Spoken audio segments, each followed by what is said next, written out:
Comment se présente l'actualité économique sur le continent africain ce mardi 7 juin de l'an 2016? Mesdames, Messieurs, ensemble nous allons la découvrir. Voici tout de suite le sommaire. Les autorités congolaises et un consortium chinois ont signé un accord qui vise la construction d'une centrale hydroélectrique de 240 MW destinée à combler une partie du déficit énergétique du pays.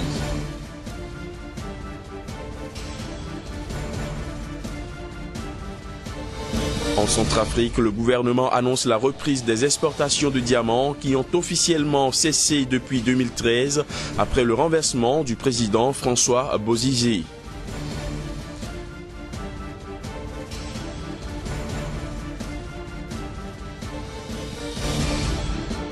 Et puis le Cameroun est encore sous la menace de la grippe aviaire. Après la région centre du pays, c'est au tour de la région ouest d'annoncer la présence du virus H5N1.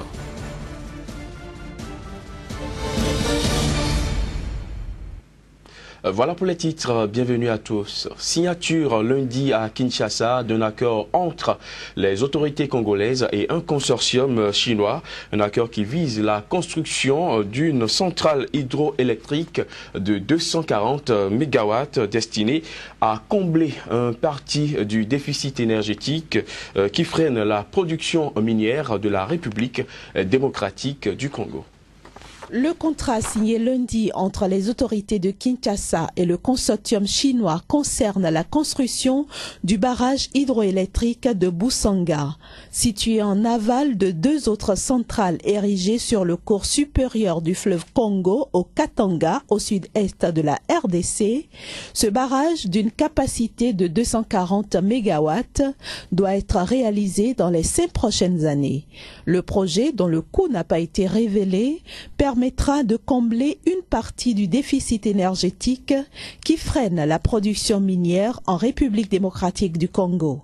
Aussi, l'électricité produite sera prioritairement affectée à la SICOMINE, entendez Société Sino-Congolaise des Mines, une société qui exploite des réserves évaluées à 10 millions de tonnes en cuivre et qui importe actuellement l'essentiel de ses besoins en électricité de la Zambie.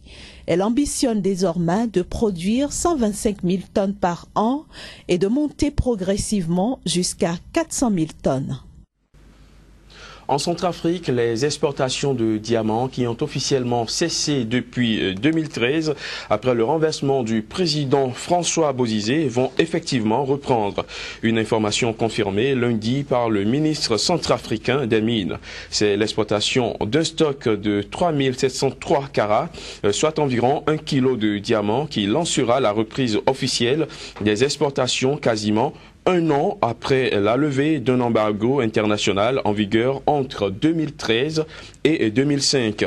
Rappelons que la Centrafrique exportait en moyenne annuellement environ 300 000 carats de diamants par an avant la crise de 2013. Au total, 365 916 carats de diamants centrafricains ont été produits en 2012 d'une valeur de 62 millions de dollars.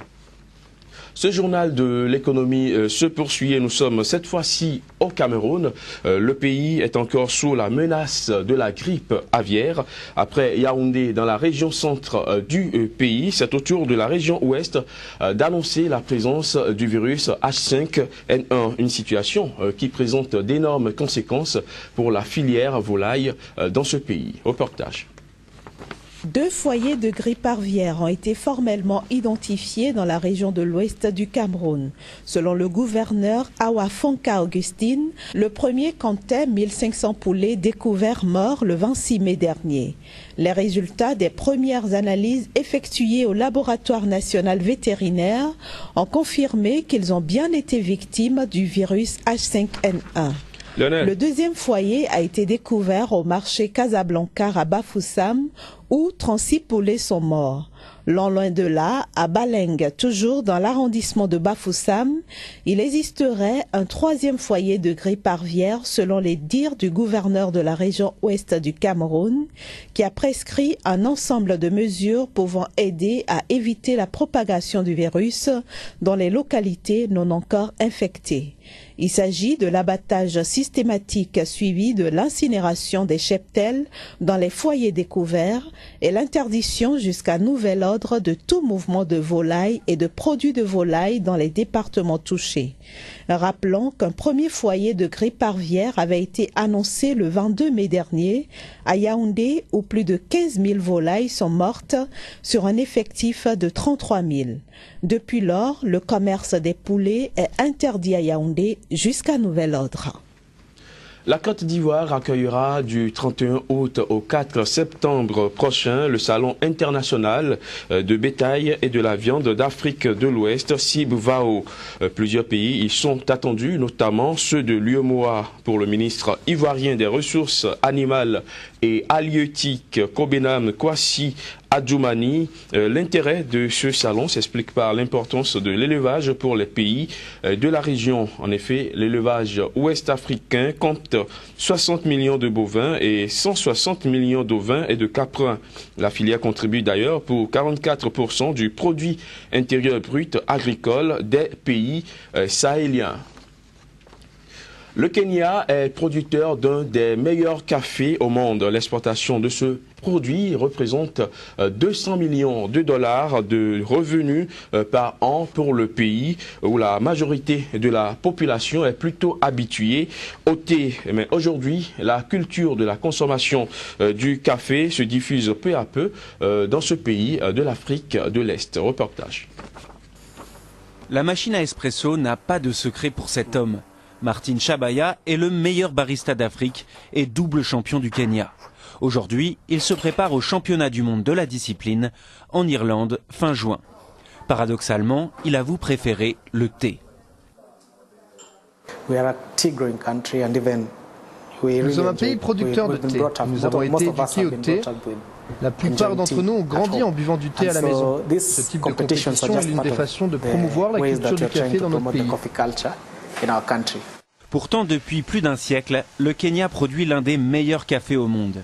L'exportation de cet or noir représente plus de 200 millions de dollars de revenus par an pour le pays.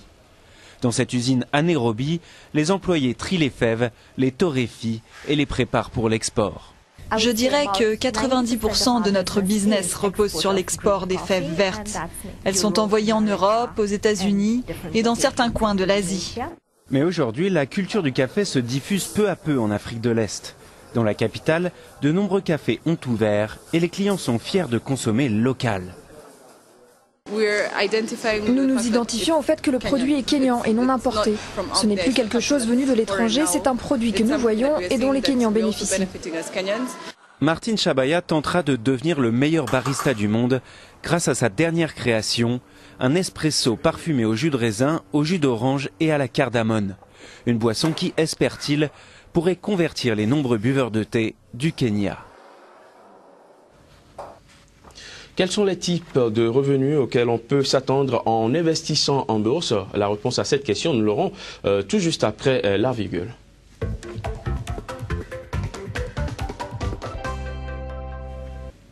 Flavien Haïdino, un plaisir de vous retrouver une fois encore sur ce plateau du Journal de l'économie pour parler encore bourse. Merci d'être présent une fois encore. Tout plaisir pour moi. Alors, lorsqu'on investit en bourse, je l'annonçais tout à l'heure, à quoi peut-on s'attendre comme gain? Alors vous savez, lorsque nous investissons, que ce soit en bourse ou dans d'autres modules d'investissement, les raisons pour lesquelles nous le faisons sont variées. Mais quelles que soient les raisons, nous poursuivons souvent deux objectifs en investissant.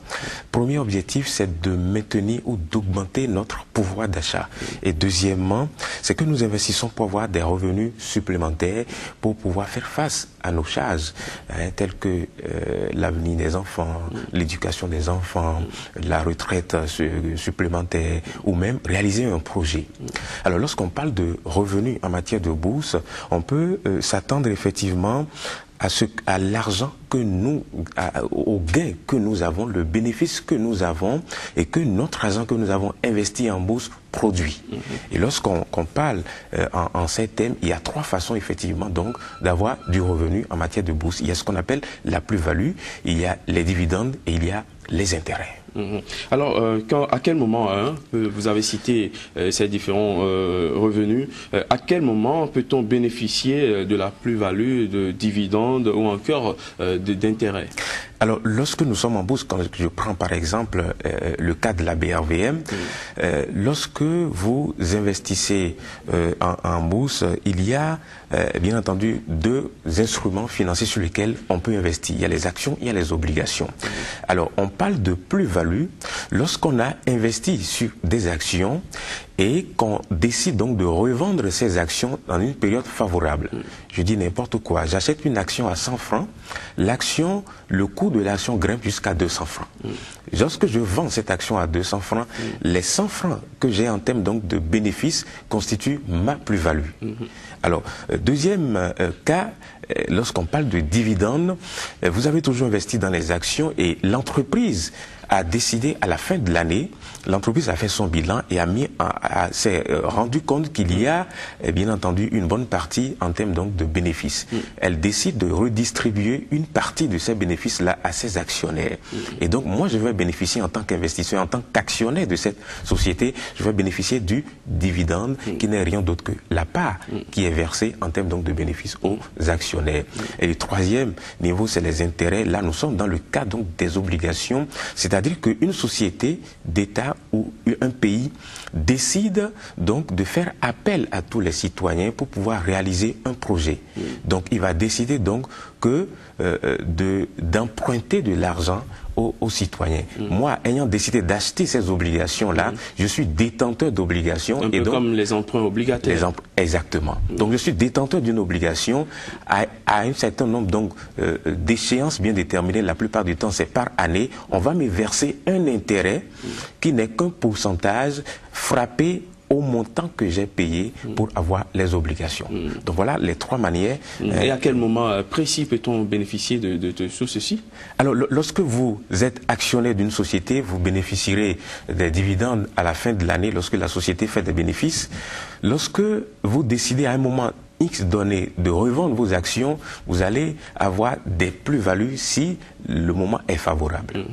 Et enfin, lorsque vous détenez des obligations, vous aurez bien entendu des intérêts ou, pour parler en termes financiers, des coupons à la fin de chaque échéance, la plupart du temps en matière d'année. Alors Flavien, pour espérer bénéficier de ces revenus, il va falloir efficacement investir en bourse. Mais comment investir efficacement en bourse? Alors l'investissement en bourse doit passer par un certain nombre donc, de critères qu'il faut regarder. Lorsque vous allez voir votre conseiller en investissement ou vous allez voir votre gestionnaire de portefeuille, sur la base d'un certain nombre d'éléments, il va voir votre aversion au risque. Est-ce que vous qui voulez investir, vous aimez le risque? Est-ce que vous détestez le risque? Il doit savoir cet élément-là. Il doit voir également votre horizon de placement. L'argent que vous voulez mettre à la bourse, jusqu'à quand vous en aurez besoin, jusqu'à quelle période vous aurez besoin de votre argent. Troisième élément, quel est votre objectif de placement?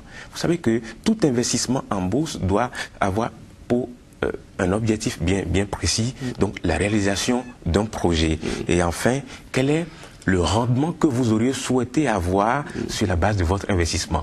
Le tout mis ensemble, votre conseiller en investissement va vous aider à choisir les bons investissements, les bons véhicules dans lesquels vous pouvez donc investir vos fonds pour avoir des rendements assez intéressants selon votre façon donc d'investir. Il faut donc se référer au conseiller en investissement, un conseiller en investissement, donc que j'ai en face, Flavien, vous êtes un conseiller en investissement. Merci d'être passé sur ce plateau du journal de l'économie. On se retrouve forcément vendredi prochain pour d'autres questions liées à la bourse. Avec le même plaisir. Mesdames, Messieurs, ce sera tout pour ce journal de l'économie. Merci de l'avoir suivi.